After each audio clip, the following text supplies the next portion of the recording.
Bismillahi wassalatu wassalamu ala rasulillahi amma ba'du. Assalamualaikum warahmatullahi ta'ala wabarakatuh.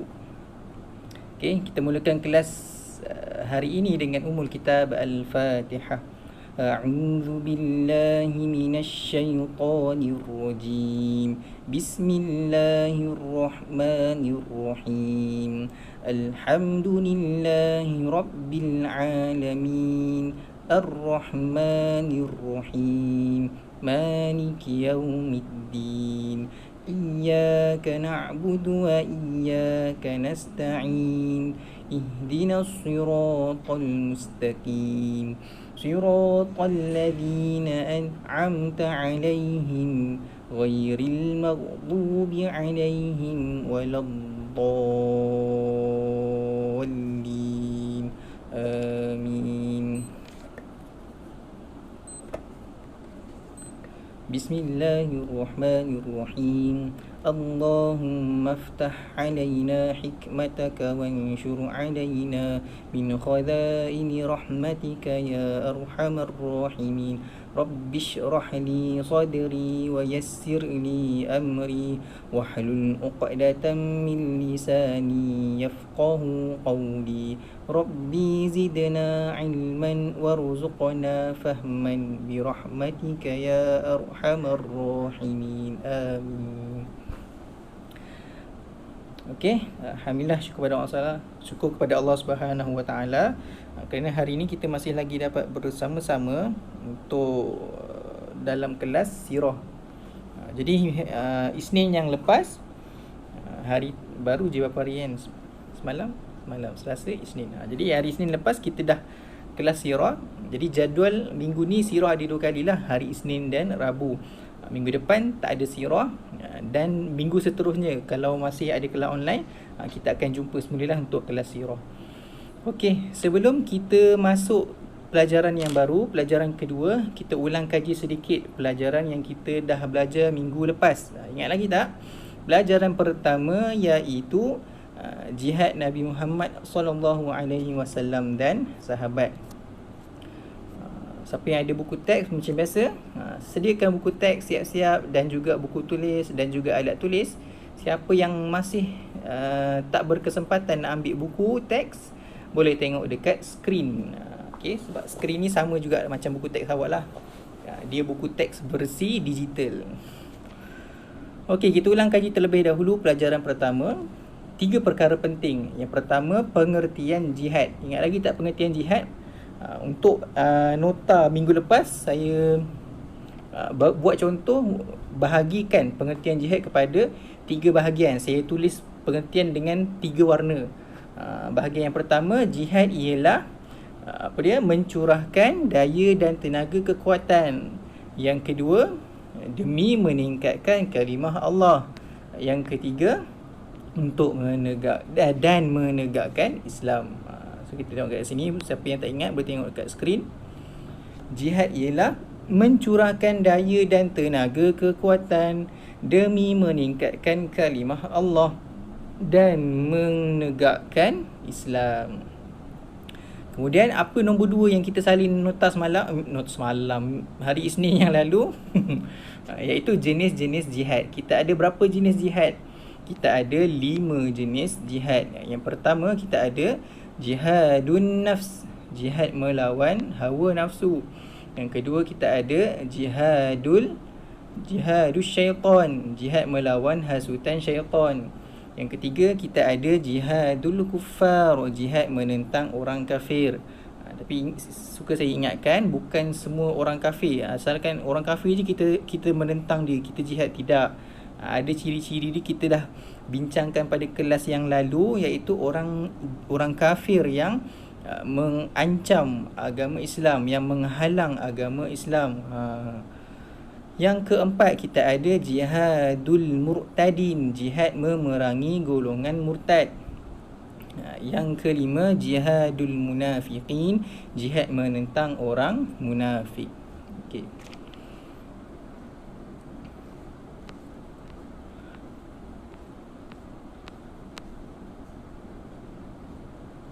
Okey, jadi jenis-jenis jihad huraian ni kita dah perbincangkan minggu yang lalu. Oh ya, lagi satu terlupa. Apa yang ketiga yang kita salin kat nota? Hikmah. Hikmah jihad ada 3. Yang pertama, mempertahankan diri daripada ancaman musuh. Yang kedua, memelihara kebenaran dan kesucian agama Islam. Yang ketiga, memelihara dan mempertahankan negara Islam. Okey, mempertahankan diri, memelihara agama, memelihara negara. Okay. So kita masuk pelajaran yang baru pada hari ini, pelajaran kedua, peperangan di zaman Nabi Muhammad sallallahu alaihi wasallam. Okey. Jadi untuk pelajaran kedua ni dia berkaitan serba sedikit dengan tajuk pertama itulah, iaitu jihad. Khususnya jihad menentang orang kafir. So kita ulang kaji sedikit. Jihad menentang orang kafir ni macam mana? Jihad menghadapi orang kafir yang memusuhi dan menentang orang Islam atau menghalang agama Islam ditegakkan. Itu ciri-ciri orang kafir yang kita kena tentang lah. Jadi ini ada kaitan dengan pelajaran kedua, iaitu peperangan pada zaman Nabi Muhammad sallallahu alaihi wasallam. Okey, di akhir pembelajaran, kita zoom sikit. Di akhir pembelajaran, murid dapat menceritakan kisah peperangan Badar, menceritakan kisah peperangan Uhud. Bukan Ahad, Uhud. Siapa ada pensel tu boleh buat baris kat situ. Uhud. Baris hadapan. Uhud bukan Ahad. Uhud ni nama tempat, nama gunung. Nombor 3, dapat menceritakan kisah perang Khandaq. Siapa ada pensel boleh tulis baris Khandaq. Yang keempat, menceritakan sebab-sebab berlakunya pertikaian dengan kaum Yahudi Bani Nadir dan Bani Quraidah. Okay. So untuk hari ini kita ambil unit 1 terlebih dahulu, iaitu perang Badar. Okay. Muka surat 10, muka surat 11. Baca dan fahami. Okay, so kita baca dahulu. Lepas kita dah habis baca, baru kita highlight poin-poin yang penting yang perlu awak ingatlah untuk tajuk unit 1 ini, perang Badar. Okey. Okey, sama-sama kita baca. Semenjak Nabi Muhammad sallallahu alaihi wasallam berhijrah ke Madinah, orang kafir Quraisy tidak henti-henti berusaha dengan sedaya upaya untuk menghancurkan Islam. Orang Islam telah mendapat perkhabaran bahawa orang kafir Quraisy tidak akan membiarkan Nabi Muhammad sallallahu alaihi wasallam dan para sahabat hidup dengan aman di Madinah. Oleh yang demikian, Nabi sentiasa berjaga pada waktu malam. Baginda juga dikawal oleh sahabat baginda. Okey, kita berhenti kat sini. Kita tengok balik apa yang diceritakan dekat perenggan pertama. Okey, jadi orang kafir Quraisy ni, dia bukannya baru nak beri ancaman kepada orang Islam. Dah lama dah. Masa Nabi dekat Mekah lagi, masa para sahabat pun dekat Mekah lagi, orang kafir Quraisy banyak mengganggu orang Islam. Macam-macam. Antaranya yang kita dah belajar sebelum ni, sahabat Nabi siapa? Bilal bin Rabah kan, disiksa, dibaringkan dekat padang pasir di tengah panas terik, diletakkan batu besar dekat badannya kan. Siapa lagi para sahabat yang disiksa oleh orang kafir? Ada banyaklah. Nanti boleh rujuk semula. Jadi apabila datang perintah Allah untuk berhijrah, dan maka orang Islam pun berhijrah ke Madinah. Dia berhijrah ni macam-macam lah berlaku. Antaranya orang sebelum hijrah tu, kita ulang kaji semula lah sirah tahun 4 kan. Jadi sebelum berlakunya hijrah di Madinah, apa yang berlaku? Orang Madinah datang ke Mekah terlebih dahulu memeluk Islam. Jadi orang-orang Islam Madinah ni lah yang menjemput orang-orang Islam di Mekah untuk tinggal di Madinah. Jadi daripada situ pun datanglah perintah hijrah. Allah perintahkan hijrah, Nabi dan para sahabat berhijrah ke Madinah. Tapi orang kafir Quraisy masih tidak putus asa. Dia masih lagi nak mengganggu orang-orang Islam walaupun orang Islam dah tidak duduk dekat Mekah dah. Itu yang diceritakan dekat perenggan ini. Semenjak Nabi Muhammad SAW berhijrah ke Madinah, orang-orang kafir Quraisy tak henti-henti berusaha sedaya upaya nak menghancurkan Islam. Orang Islam mendapat perkhabaran. Perkhabaran ni apa? Berita, dapat tahu bahawa orang kafir Quraisy tidak akan membiarkan Nabi Muhammad SAW dan para sahabat hidup dengan aman di Madinah. Jadi dia tahulah orang kafir masih lagi nak mengganggu, tak nak bagi hidup dengan aman. Oleh yang demikian, Nabi sentiasa berjaga pada waktu malam. Cuma perlu kita tahu, Nabi berjaga malam bukan semata-mata untuk berhati-hati dengan ancaman musuh. Nabi juga berjaga malam untuk beribadat kepada Allah. Baginda juga dikawal oleh sahabat baginda. Kita pergi ke perenggan kedua.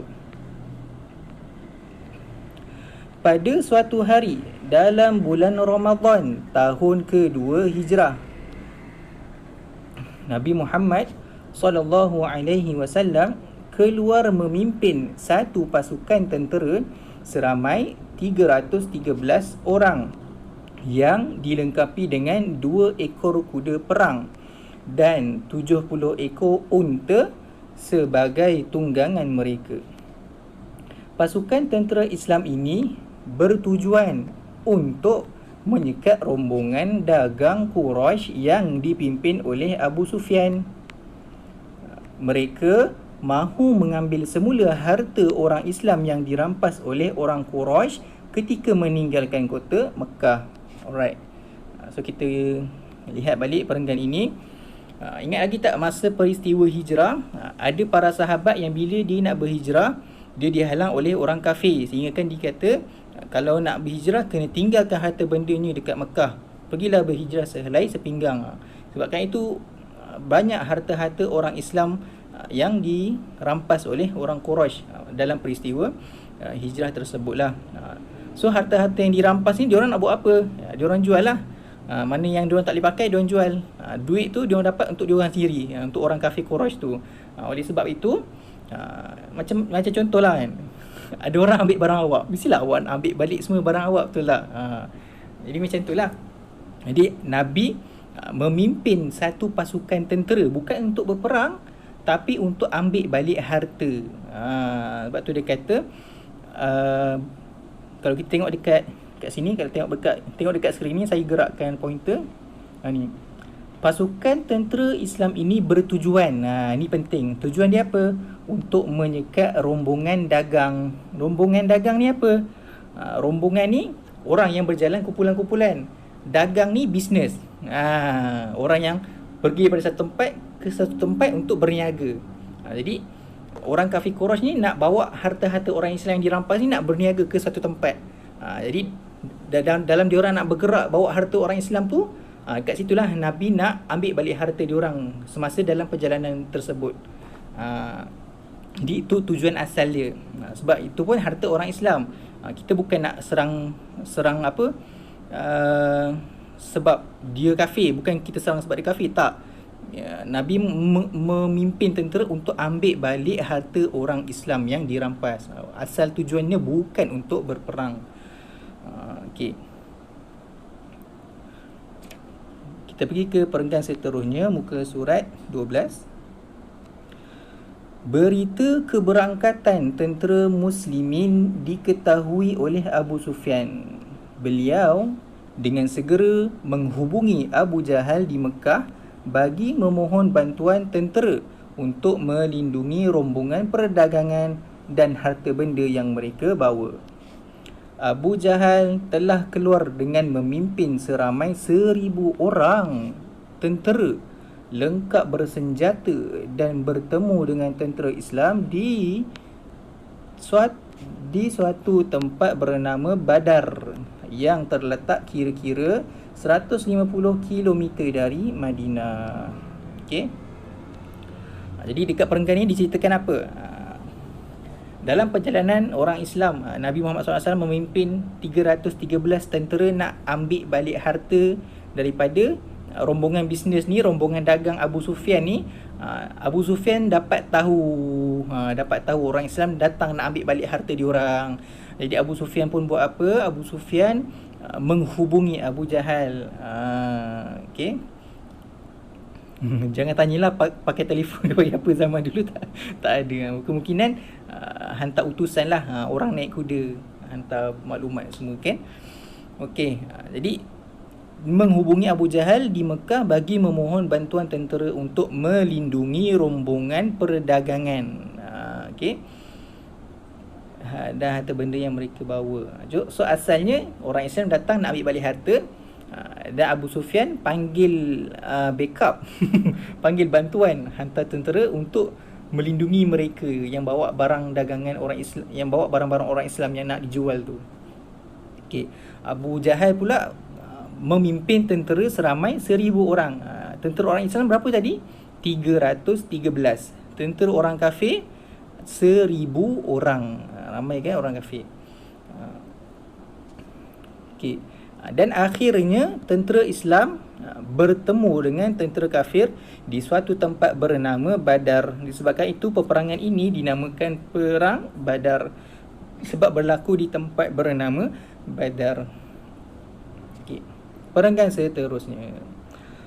Pada 17 Ramadan bersamaan 12 Januari tahun 624 Masihi, berlakulah Perang Badar yang dimulai dengan cabar-mencabar antara panglima perang masing-masing.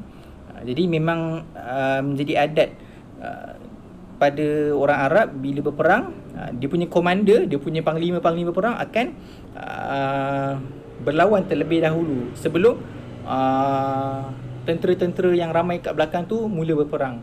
So panglima-panglima yang akan bertarung terlebih dahulu, bila dah selesai barulah semua tentera yang dekat belakang tu berperang. Itu yang terjadi dekat sinilah.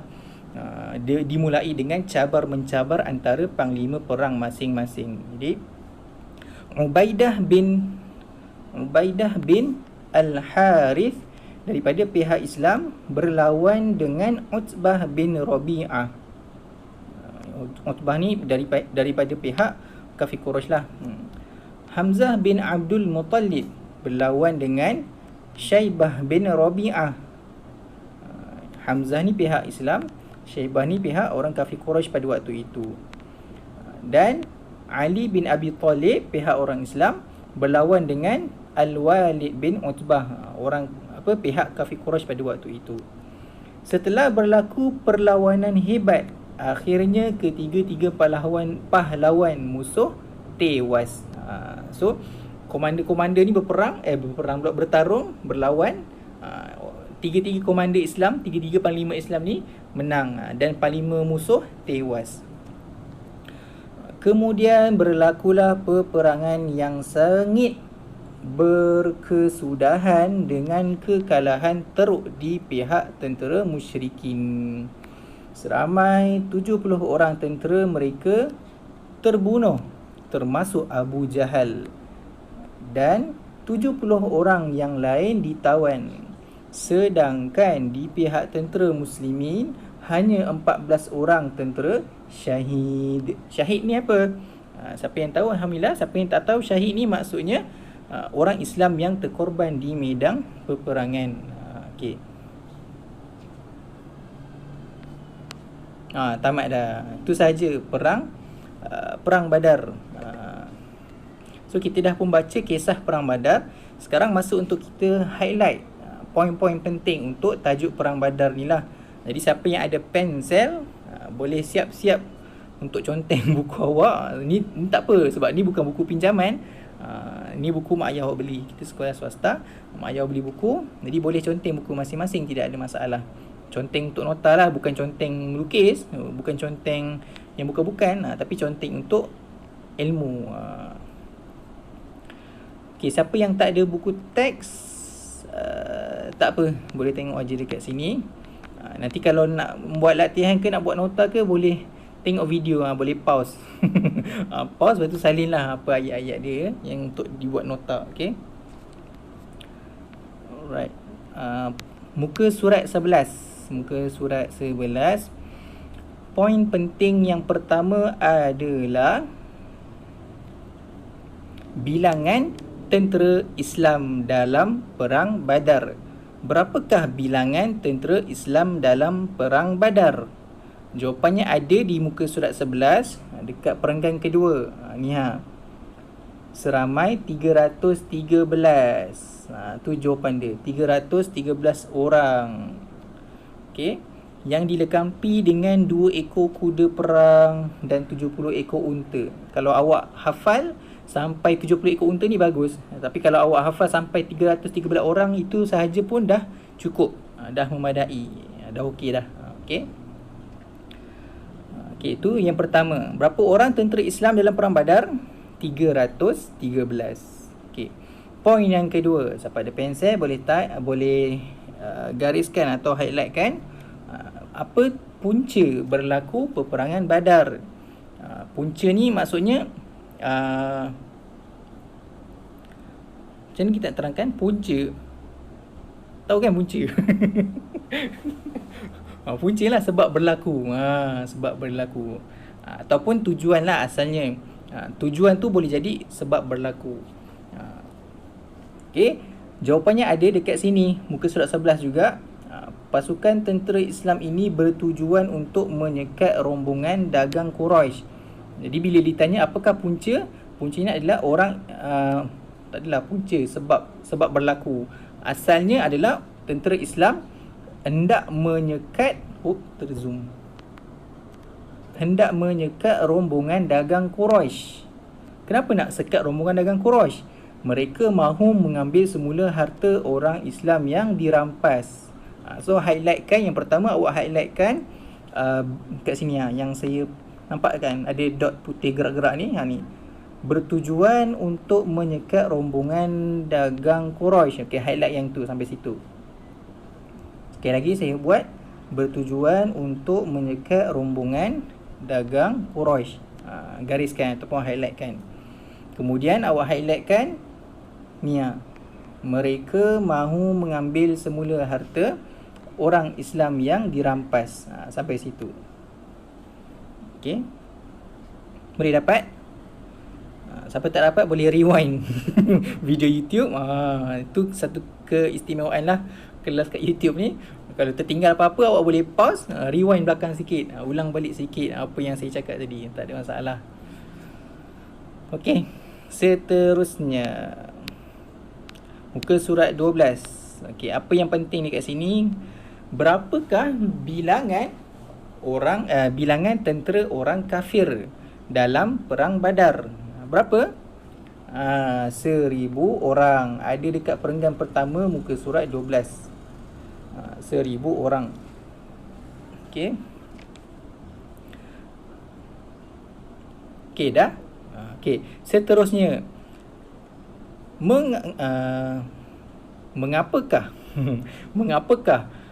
Perang Badar dinamakan Perang Badar? Mengapakah perang ini dinamakan Perang Badar?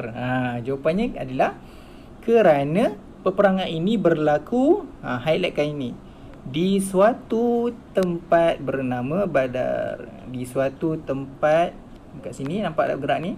Di suatu tempat bernama Badar. Tu saja. Jadi kalau ditanya kenapa peperangan ini, perangan yang orang Islam 313 ni nak sekat rombongan je asalnya, tapi orang kafir pula hantar tentera 1,000 orang lah berperang. Kenapa peperangan ni dinamakan Perang Badar? Sebab ia berlaku di suatu tempat bernama Badar. Boleh?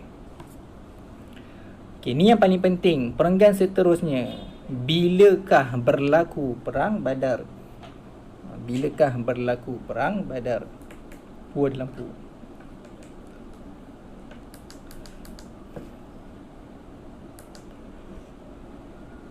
Okey, bilakah berlaku Perang Badar? Inilah jawapannya, permulaan peranggan kedua. Pada 17 Ramadan bersamaan 12 Januari tahun 624 Masihi. Yang ini kebiasaannya dalam periksa dia punya skema jawapan tu memang kena jawab full. Jadi saya tak boleh nak bagi diskaun. Saya harap-harap sangat awak dapat hafal tarikh full ni lah. 17 Ramadan 12 Januari 624 Masihi. 17 Ramadan 12 Januari 624 Masihi. 17 Ramadan 12 Januari 624 Masihi. Okey. Bila berlaku perang Badar?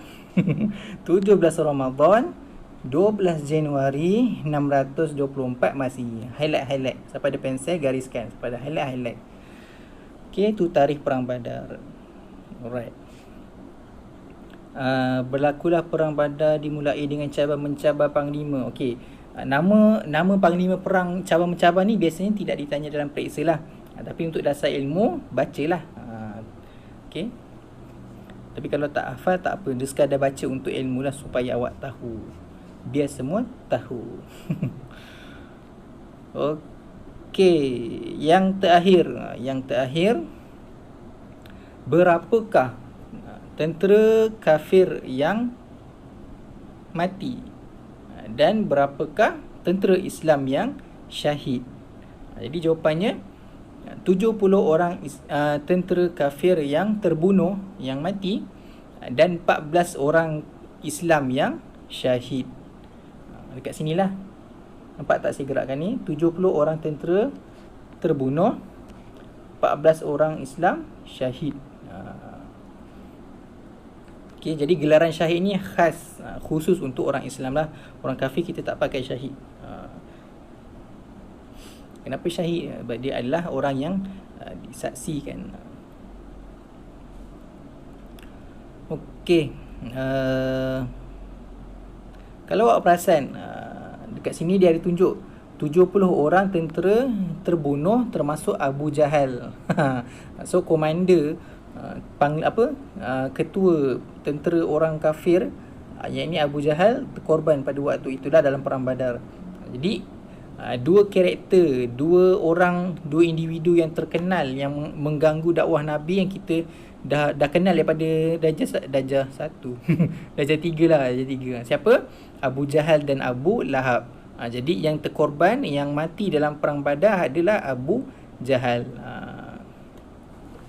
Okey, dan 70 orang lain ditawan. Ditawan tu apa?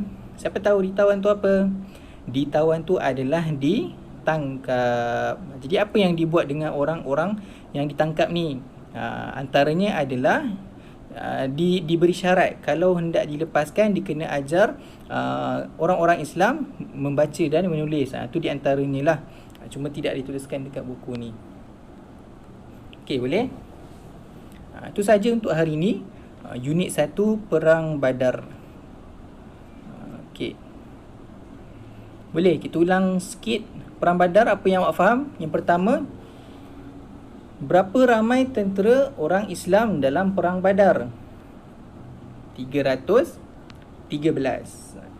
Berapa tentera orang kafir dalam Perang Badar? 1000 orang. Apakah sebab berlaku Perang Badar? Sebabnya asalnya tentera Islam hendak menyekat rombongan dagang Quraisy. Mereka hendak mengambil semula harta orang Islam yang dirampas. Tapi apa yang berlaku? Namun orang kafir dapat tahu dan meminta bantuan Abu Jahal untuk menghantar tentera. Okey, itulah punca Perang Badar. So bila dia hantar tentera bertemu tentera, diorang berlawan lah, nak mempertahankan masing-masing. Okey, apa lagi tadi? Allahumma salli ala Muhammad. Bilangan sebab tarikh. Ya, tarikh. Bila berlaku Perang Badar? Ingat lagi tak? 17 Ramadan 12 Januari 624 Masihi. Kenapa dinamakan Perang Badar? Sebab berlaku di suatu tempat bernama Badar.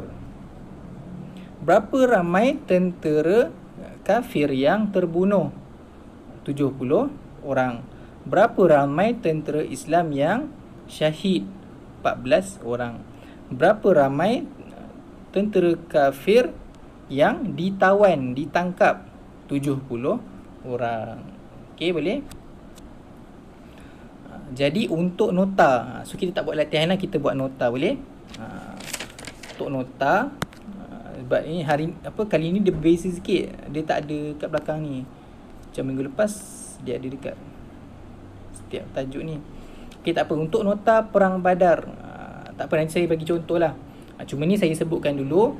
Yang pertama, untuk nota perang Badar, awak kena tulis yang pertama, tarikh berlaku perang Badar. Yang kedua, sebab berlaku perang Badar. Macam. Yang ketiga, kenapa dinamakan perang Badar? Yang keempat, bilangan tentera Islam dan tentera kafir dalam perang Badar. Yang kelima, bilangan tentera kafir yang mati dan ditawan. Yang keenam, bilangan tentera Islam yang syahid. Jadi ada 6 point, 6 perkara yang saya nak awak tulis dekat buku tulis, buat nota. Okey, ada 6 perkara. Saya ulang balik. Yang pertama tarikh. Yang kedua, sebab berlaku perang Badar. Yang ketiga, lupa dah. Sekejap saya tengok balik. Okay. Yang pertama tadi nama tarikh. Sebab. Okey, bilangan tentera. Bilangan tentera orang Islam dan tentera orang kafir. Yang keempat, kenapa dinamakan perang Badar? Dinamakan perang Badar sebab berlaku di satu tempat bernama Badar. Yang kelima, berapa bilangan tentera kafir yang terbunuh dan ditawan. Yang keenam, berapa bilangan tentera Islam yang syahid. Jadi ada 6 perkara sahaja untuk awak buat nota. Okey. Nanti boleh tengok dekat next video saya buat contoh nota. Okey. Okey, sekadar itu saja. Wabillahi taufiq wal hidayah. Wassalamualaikum warahmatullahi taala wabarakatuh.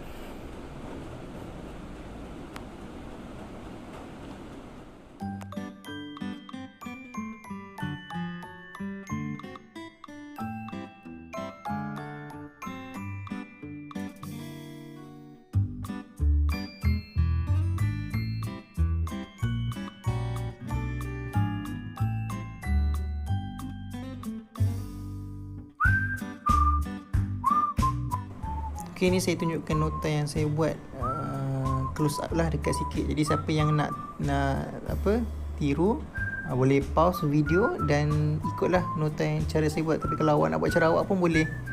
Tengok saya ada letak warna. Yang warna tu poin-poin yang penting lah, supaya mudah untuk awak ingat. Okay, itu sahaja. Pastikan ada 6 poin tu lah. Tarikh, sebab, nama perang, bilangan tentera, bilangan tentera syahid, bilangan tentera yang terkorban dan sebagainya. Ada 6 tu lah yang saya sebut kat video tadi. Okey. Sekian, itu saja. Wassalamualaikum warahmatullahi taala wabarakatuh.